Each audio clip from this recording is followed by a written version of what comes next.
guys, welcome back to my channel. It's been a little bit since I have seen anything come up for Jonathan Majors and his trial, but now we have got a complete trial coverage update.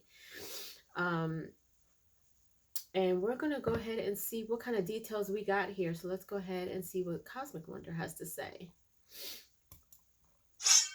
The trial of Jonathan Majors has begun. Jonathan Majors, of course, plays Kang the Conqueror in the Marvel Cinematic Universe. He was introduced in Loki Season 1 as a Kang variant, He Who Remains, and then we got introduced to the full Kang in Ant-Man and the Wasp: Quantumania. Jonathan Majors was arrested in Manhattan on March 25th after an alleged domestic dispute with his then-girlfriend at the time, Grace Jabari. He was charged with assault and aggravated harassment, and a charge of strangulation has been dropped. However, if he is found guilty and convicted, he still faces up to a year in jail. The trial recently began, and we're going to go over everything that has happened so far, including the testimony of the alleged victim, Grace Jabari, and the testimony of 4 other people, one of which was the driver of the car in which Majors and Jabari got in the fight in. We'll go over everything in great detail in this video. Before opening statements begin, a jury was selected on November 29th and November 30th. It consists of 6 jurors comprised of 3 men and 3 women, as well as 2 alternatives. Then on Monday, December 4th, the opening statements began.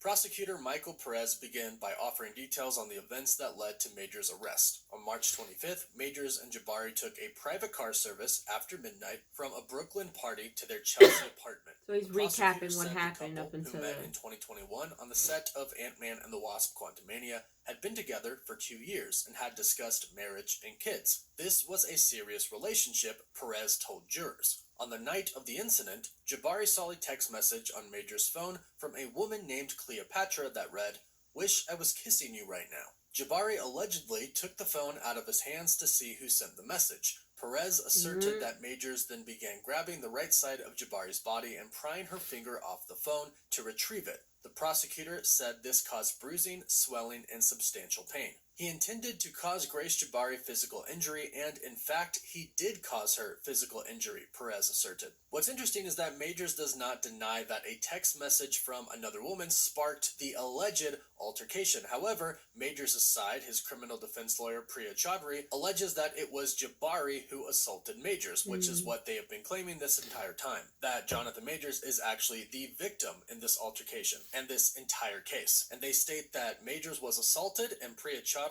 ripped 2 buttons off of his coat and tore his pocket with her bare hands, and not the other way around. She assaulted him, he did not assault her. This was a statement made by Majors' team. After the altercation in the car took place, both of them left and parted ways. After they parted ways, Jabari ran into 3 strangers on the street who invited her to go to a club. She went to supposedly block out the experience. That's what Perez told the jurors. Meanwhile, Jonathan Majors checked into a hotel room and ended their relationship through a text message. After the nightclub, Jabari would return to Majors' apartment and called him multiple times, 32 times according to Priya Chaudhry. She then took 2 sleeping pills, went to sleep, and when Jonathan Majors got back to the apartment, he found Jabari on the floor of his closet. When Jonathan Majors found her, he was the one who actually called the police, and according to Chaudhry, he called the police out of concern for Jabari's mental state because she was unconscious, and in her text messages to him she had threatened suicide. When Jabari woke up, they say that she was hesitant, but eventually told officers that she had sustained injuries from Majors, who was then subsequently arrested. But what's important to know about this particular court date was that they did mention that Jabari herself, the alleged victim, was arrested on October 26th and charged with assault and criminal mischief in connection to the March incident. But the Manhattan District Attorney's Office declined to prosecute the case against Grace Jabari because it lacked prosecutorial merit. However, the judge, Michael Gaffey, ruled on Thursday the defense can bring up Jabari's arrest during the trial. This court session ended with Jabari's lawyer Perez stating that before this incident occurred, the honeymoon period of Majors and Jabari's partnership was waning, and things had begun to sour. He states that months into the relationship, the defendant's true self began to show, and he began to snap at, manipulate, and strategically withhold affection from Jabari, and that he had threatened suicide to her to control her actions in the past. What? Then Majors' team testified, and they argued that this was about the end of a relationship, not about a crime, and it had nothing to do with what happened in the car. The defense argued that Majors' Hollywood career had been on the rise before the arrest. He was an Emmy nominee and was in the indie film magazine Dreams, and of course was in Creed 3 and Ant-Man and the Wasp: Quantumania. Chaudhry stated, and I quote, "Mr. Majors' lifetime of hard work was coming to fruition, and his career seemed unstoppable until he ended his relationship with Jabari, and she made these false allegations. This is a man who spent 30 years working hard to get where he was on March 25th, a man with the world at his fingertips," end quote. And she concluded the opening statement by stating, "This is a case about the end of a relationship, not about a crime, at least not one that Mr. Majors committed. In revenge, she made these false allegations to ruin Mr. Majors and take away everything he spent his life working for." And she urged the jury, and I quote, "End this nightmare for him," end quote. Then on Tuesday, December 5th, the alleged victim, Grace Jabari, testified. She testified that during their 2 years together, Majors could become volatile and controlling, and he would threaten suicide after fights. And she said that during the altercation in March, Majors struck her head. They also played an audio recording during the trial, in which they heard Jonathan Majors say, "I'm a great man, a great man. I do great things for my culture and for my world. The woman that supports me needs to be a great woman." According to Jabari, Majors demanded that she should behave like Michelle Obama or Coretta Scott King, the wives of Barack Obama and Martin Luther King Jr. Then the jury was shown a surveillance video of Majors getting out of the car and Jabari following him. The video seemingly showed Majors pushing her back into the car. Jabari testified that she went with the 3 strangers that she met on the street to the bar because she didn't want to be alone. She stated that on the night of the incident, the physical pain wasn't registering. She wasn't aware that there was pain in her body. She said, "I hadn't registered anything. I'm a dancer. I've danced with a broken rib. I was only thinking from my heart of the infidelity. That morning we were talking about when we were going to get married and the names of our children." She would continue to go on to state that he was really kind and loving in the beginning. "He told me he loved me very early on, which was overwhelming, but I loved it, and I loved him. He wrote me poetry. I felt very loved and cared for and seen." Then she said in December 2021 she was going to meet Majors' dogs, and she alleged that Majors berated her for bringing up a former boyfriend's pet. And she stated, and I quote, "It was the first time I felt scared of him. I knew to never mention my ex again or anyone I had dated before." She then relayed another incident in June of 2022. She attended the Glastonbury Festival in England with her friends, and she told Jonathan Majors that she wouldn't likely have cell service given the crowds. And when she didn't, she said that Majors got upset with her and sent her a ton of messages saying that she shouldn't be there and how dare she go. She said the exchange made her feel guilty, so she ended up leaving the festival. But when she tried to get in touch with Jonathan Majors and tried to see him, he wasn't talking to her, and he didn't respond to her messages or calls. She then said that immediately after, though, it was quite nice again, and he was apologetic and thanked her for her patience with him. She said that she told Majors that she'd never tell anybody about that side of the relationship. She said, "I felt like I had to keep a lot of secrets from everyone.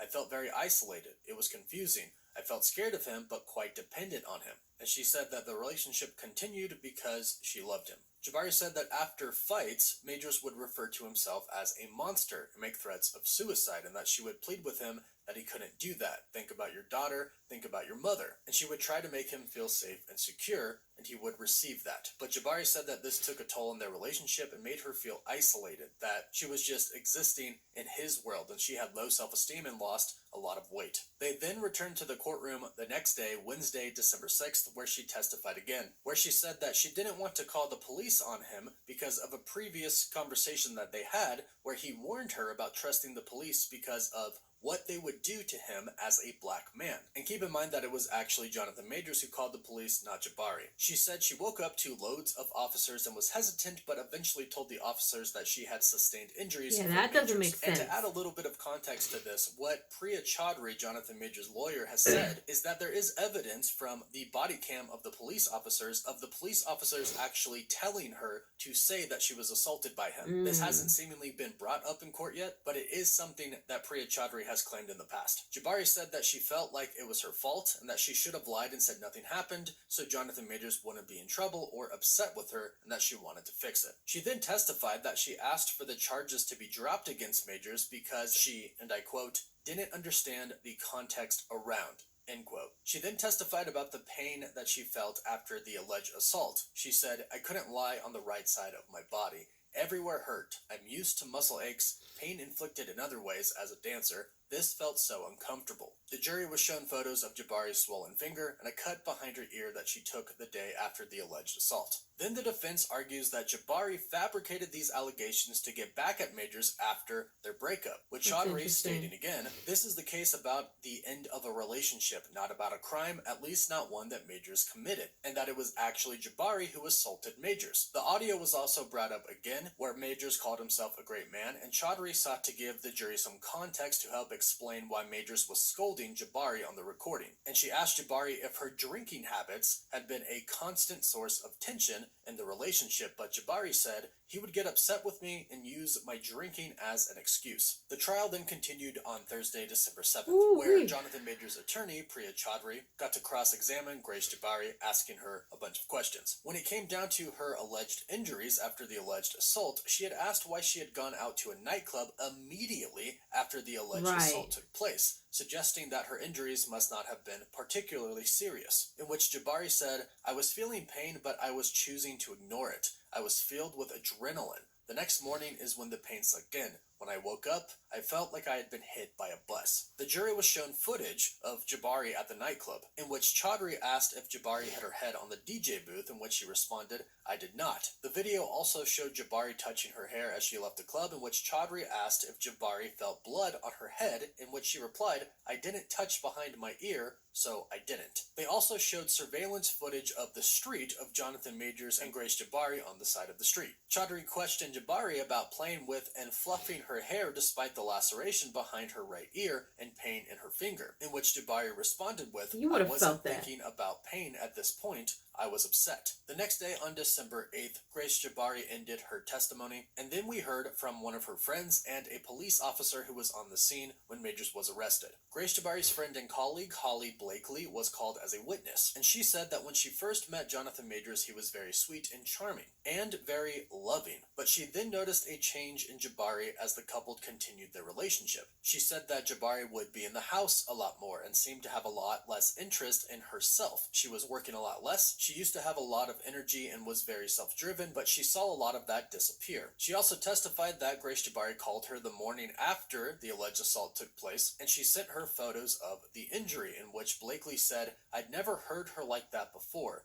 Quite quiet, wrecked, in shock, like she'd been crying. In a way, it was an entirely different emotional landscape. It was different. She was very, very broken, a very traumatized person." Then the NYPD officer who responded to the 911 call and arrested Majors, Brendan Swain, testified. They also reviewed his personal body cam footage on the witness stand. Swain testified that he had noticed Jabari's middle finger was bruised and that she had a cut behind her right ear that was 1.5 inches long. Swain then took Majors into another room to ask Jabari privately what had happened to cause her injuries. He then said that Grace Jabari whispered, saying that she didn't want him right outside the room, and he said that she seemed scared and started to cry. The trial then concluded yesterday, December 11th, Monday morning, where more witnesses took the stand, including 2 of the 3 strangers that Jabari met on the street and went to the nightclub with, and the driver of the private car they were in. 2 of the 3 people that Jabari met on the street, Chloe Zoller and Max Manning, testified that Jabari was visibly upset, but didn't notice any injuries on her when they met her. Zoller then said that Jabari complained about her finger hurting at the club, so he gave her some ice from a drink bucket on their table to apply to it. But here's where things get pretty interesting when Naveed Sawar, the driver of the car, testified. He said he'd been hired as Major's private driver for the day and have driven him and Jabari to the Brooklyn Academy of Music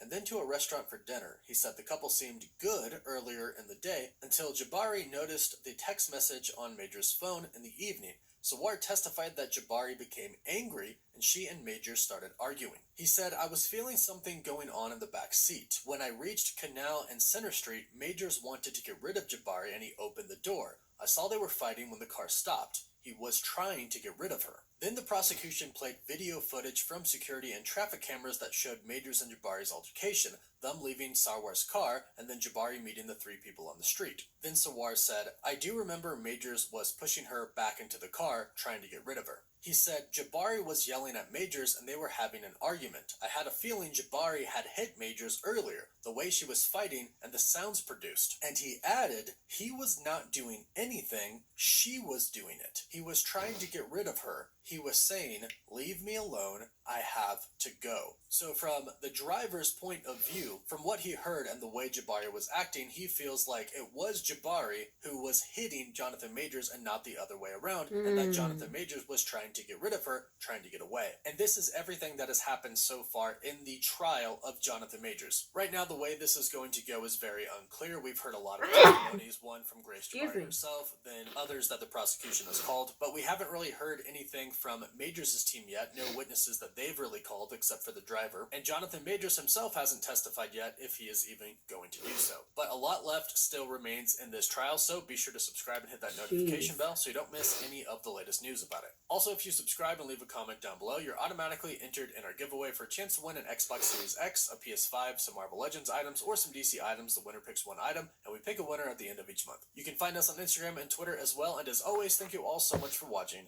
Woof woof.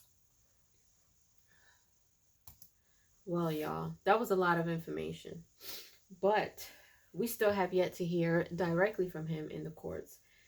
It just sounds crazy because although there may have been some type of interaction between the both of them in terms of him trying to get his phone back, like, first of all, and you know, until everything gets settled, I'm not taking sides or anything, but I'm just basing my opinion off of what I just heard and what I have read.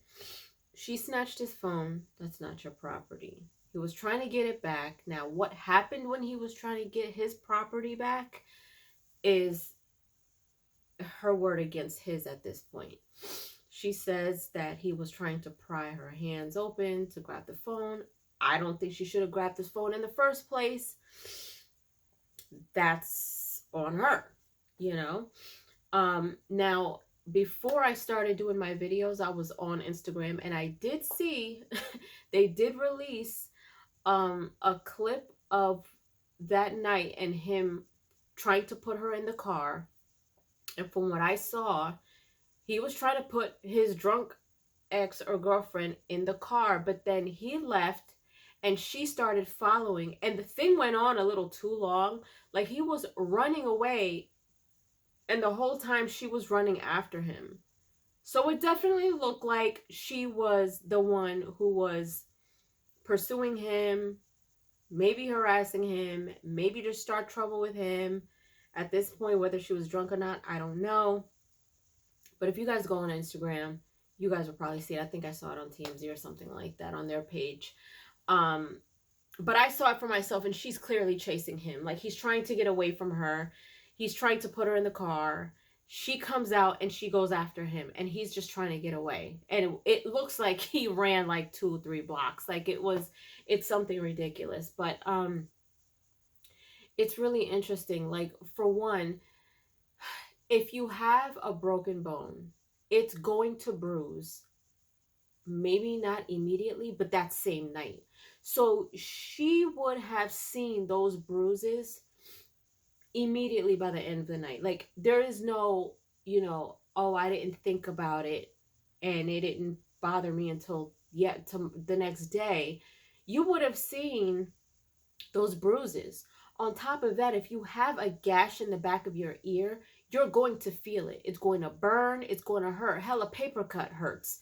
So if you have a big gash that's 1.5 inches long in the back of your ear, that would be hard to miss unless you are that drunk that you are numb to the point where you don't feel anything, but something will make you feel like it stung. Something would give it away. I don't know. I'm just kind of not buying her saying that she didn't know, or she didn't feel it, or she didn't think about the pain. Another thing is the fact that she said she dances and she has danced with a broken rib.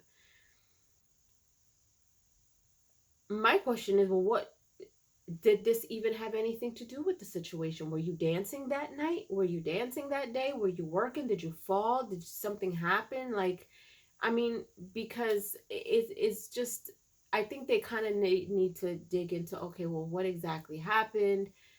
Was anything, was she cut or bruised at all beforehand? What did she do during that day?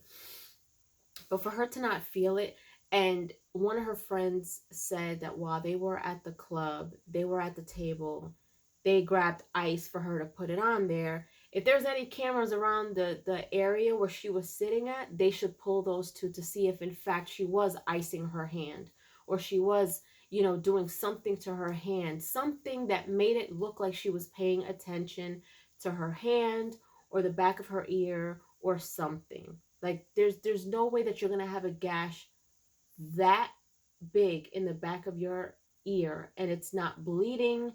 It's not, I mean, it's just, I don't know. It's just really up in the air at this point. We don't know if he is going to testify, if he's going to say anything. Um, but if there is body cam footage of them basically telling her to say that he did it, that should be brought up in court. It looks a little sticky, but it's also not looking good for her on her end either. Who knows? Who knows? Because he hasn't said anything. He hasn't been on the stand. She's clearly saying a lot. They're thinking that this has something to do with the end of a relationship and not necessarily the incident that took place. Maybe she was upset. Maybe, he's not denying the fact that he got a text message from the female because he's not trying to hide it because they're not together. And maybe she just can't let go. Who knows? But I'm sure a lot of this is going to come out sooner or later as the trial continues on. Leave your comments down below. Give me your thoughts. Let me know what you guys think. And based off of what we heard, let me know if you think that this is going to look bad on his behalf. If you think that from the beginning you thought that this wasn't right, leave your comments down below. Let me know what you guys think. And if you haven't done so, subscribe to my channel, hit like, share, and don't forget to hit the notification bell so you guys can get notified whenever I pop up on your feed. I'll see you guys later. Toodles.